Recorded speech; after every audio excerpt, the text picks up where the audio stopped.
I originally had high hopes for the NVIDIA press conference that they had. But honestly, after about the first, I'll say 15 to 20 minutes, I really got bored with what the guy was talking about. He's not a very good presenter. Everybody is trying to do these quote-unquote TED Talks like Steve Jobs basically pioneered, but these guys, most of them aren't good at it. So basically, all I really tuned in for was to find out about the brand new NVIDIA cards. And I really just needed to know, okay, how much is it going to be? And how much better is it going to be than my Titan XP that I have here? Like you see, I think you've been watching the channel I've built with my Alienware 34-inch. I have the 4K monitor now. I also have a 1080p. And I'm running the Alienware right here, and then I've got another one that I'm building up with different hard drives and SSDs, and then I also have a HP workstation that I'm also building. So basically what it is I have a Titan XP here, and I want to port that over to here, and I want to get one of these brand new RTXs, since basically every single time there's a new graphics card, what you expect is that it's going to be so much better than the last one, simply because, you know, I think we all know that performance increases exponentially and everything year after year. So basically, there's been a whole lot of speculation, and everybody is basically saying, oh, you know what, the 1080 Ti, those are going to drop in price, definitely. Well, obviously, because of supply and demand, the 1080 Ti has been on the market for a while. There's also the 1070 Ti. There's also the 1060. And then there's also the 1050 Ti, which is basically the very beginning of what you need to even considering your computer a gaming computer. I don't really talk about AMD cards or their processors because I don't buy AMD anything. I've had nothing but disappointments from them, and their stuff is really not optimized that well. The 1080 Ti, as you can see, has been dropping in price ever since Bitcoin died. Thanks to the Donald Trump tax plan, anybody who is holding cryptocurrency has basically noticed that their holdings have plummeted into the toilet. The tax plan was basically a way for the IMF to ensure that you had no easy ways to move money around unless it goes through them, and it makes their fat-ass pockets fatter. So with cryptocurrency now dead, Bitcoin is below 7,000 right now. They were trying to hype it up when it was rallying at like 8,000 like 2 or 3 weeks ago, but it's fucking dead. It's falling off a bridge. It's dead. Ripple, you remember all those people, oh yeah, I got to get Ripple. It's going to be $100 sooner.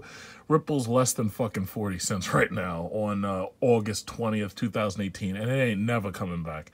The only people who ever really think that cryptocurrency is coming back are the people who've lost a lot of money, and they're telling themselves, you know, that they have to keep the barrel out of their mouth because they already know deep down inside that they're just finished.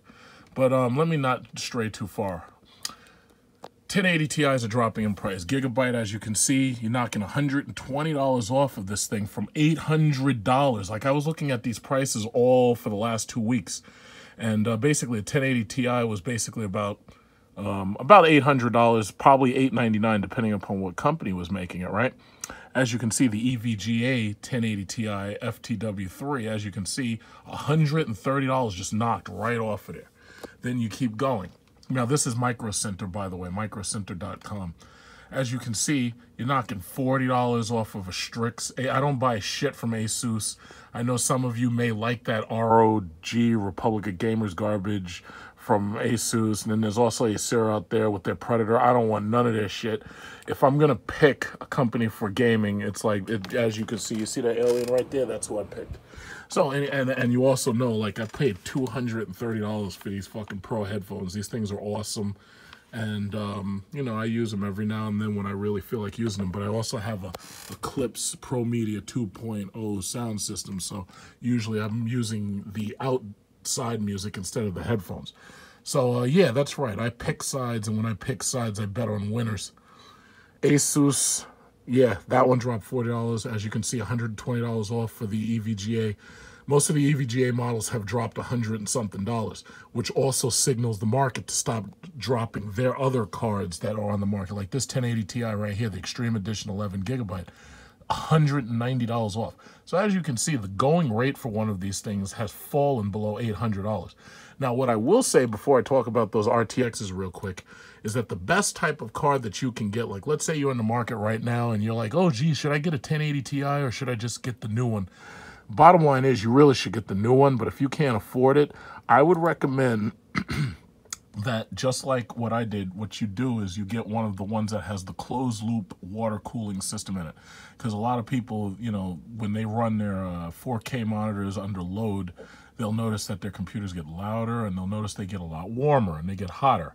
But if you have a closed loop water cooler, especially one that's warranted and it's specifically designed for the card by the company EVGA or whatever company makes it, if you get that one, you get it for less than $700, number one.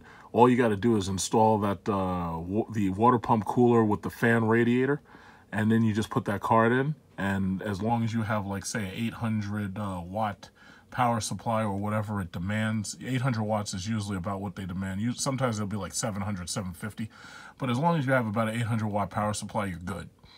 But if you get one of these, or if you say, yeah, I want to go on eBay, I want to buy a Titan XP, or even if you want to go on the internet and buy 2 Titan X's that are used, at this point you can get either one of those for less than $1,000 if you're going to buy it used. In fact, the Titan XP's price is most likely going to be dropping because now we're seeing the new prices of these things. So basically what they told us today is that for sure we now know that they have the RTX 2080, they have the RTX 2080 Ti from EVGA and so forth and so on. And as for pricing, I wrote down pricing, in fact. Where did I write it? I wrote down pricing somewhere. So they, oh yes, on my main page, yes, they had announced the pricing. So they're basically saying that the Founders Edition versions are going to cost $599 for the RTX 2070, $799 for the RTX 2080, and then you're going to pay $1,199 for the RTX 2080 Ti. So basically, this RTX 2080 Ti is starting about the same price that the, what is it called? The, The Titan XP. Let's see, NVIDIA. Oh, in fact, no. We'll go to EVGA's website.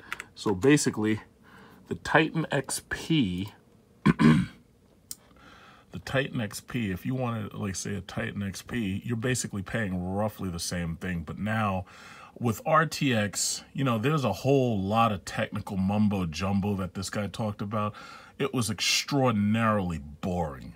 And the thing about it is, like, I tried to pay attention, but eventually I got bored and I left and I drove over to Jollibee for some fried chicken. But it just got so ridiculously boring. So the thing about it is, let's see, where's the Titan XPs? The Titan XP basically costs exactly what the 2080 Ti costs. And now that this is out, you can bet that the Titan XPs are going to get cheaper and cheaper and cheaper. Now, somebody says, oh, well, there's no reason why they would have to make the old cards cheaper. And the simple fact of the matter is, no, you're wrong. The old cards are going to get cheaper. And the reason why is because the demand is going to drop on them very, very quickly. See, the problem is it's a very simple supply and demand. We're not going to watch that. But it's very simple supply and demand. The issue is that now that everybody sees that this RTX is out, everybody's going to want the RTX.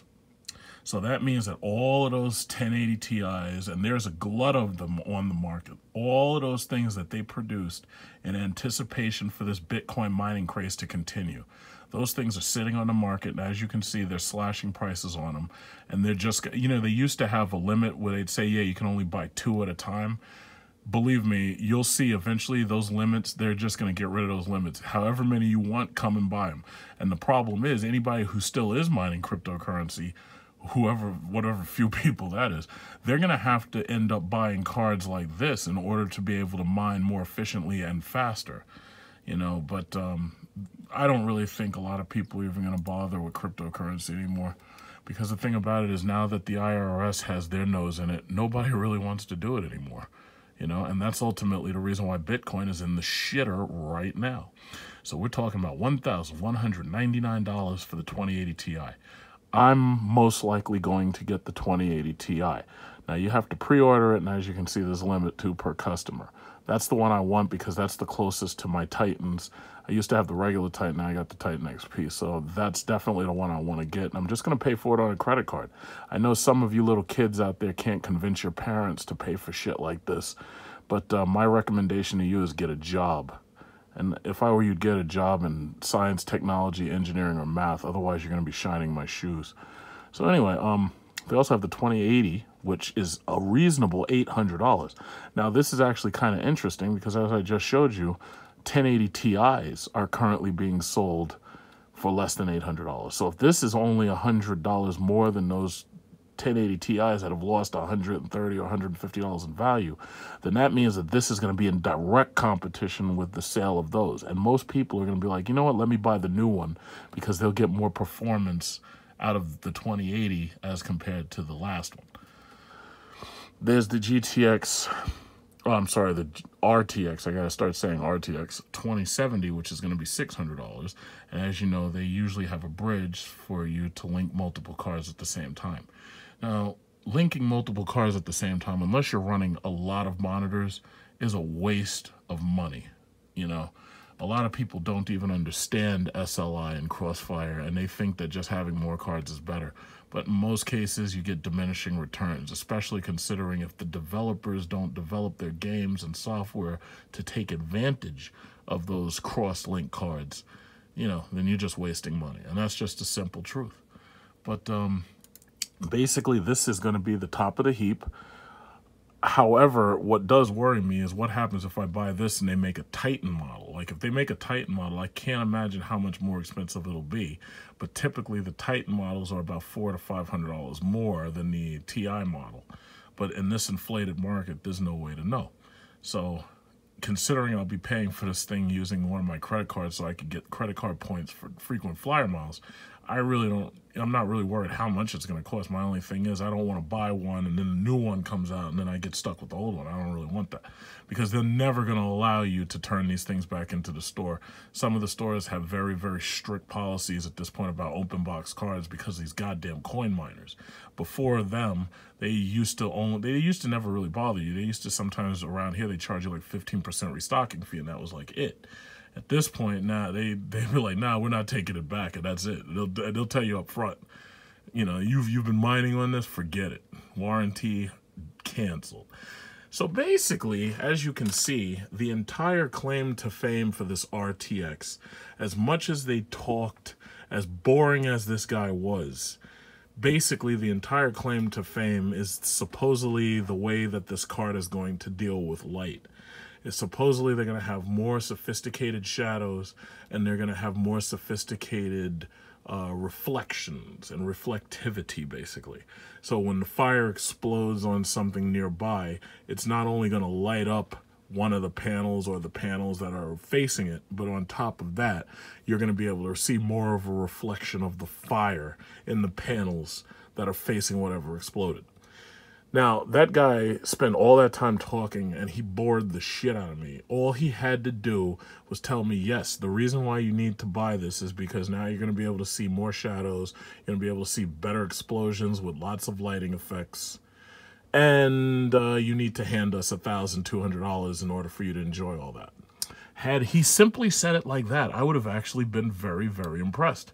But this guy goes and talks, oh yeah, well, we got supercomputers and we got Turing and we got machine deep learning. Yes, the machine will know how to retrace this and that. I was like, come on, man. It was like he bored the shit out of me. I got tired and I just got up and left. I just got bored. So basically, that's the bottom line. These cards are obviously going to be faster and perform better than the GTX line. And that's just it, because as time goes on, technology just gets more and more sophisticated, it gets more and more efficient, and it gets more and more powerful. So if you're on the fence right now about what to buy, I think it's obvious that you need to buy the RTX. Whether you buy 2070 or 2080 or 2080 Ti, I think that's kind of obvious at this point that you need to get the RTX. Forget the GTX. You need to buy the RTX so that you can get the most out of your Battlefield 5. So that's basically it. I mean, I tried to sum up very quickly what this guy summed up. Like, I know he was also talking about how they have a supercomputer that they're selling and it's $60,000 and this, that, and other. what is it called? Where is it? It's on their main. It's on their main page. But it's like, it's something that, okay, great. It's a $60,000 personal supercomputer. I don't have $60,000, and if I had a supercomputer, I have no idea what I would be doing with it. And as you know, they have a Quadro card model coming for the workstations. But anybody who's buying one of these things for a workstation, they'll be able to, you know, easily crack money off of their corporation or their company. They'll be able to afford that real simple. But me personally, it's like the announcement started off cool, but then it got really boring. It didn't feel like there was much energy in the crowd. The guy, it didn't feel like he had much energy. The guy who was up there, you know, giving his speech, it was totally unlike an Apple event where when Steve Jobs or Tim Cook gets up there, it's like they keep a level of energy up even when they're going into that pedantic talk about the technology when it gets boring. It was like, all of the stuff that you're telling me, it's all very beguiling. But the thing about it is just please hurry up, get to the point. Take my money. Tell me how much the thing costs. Get on with it.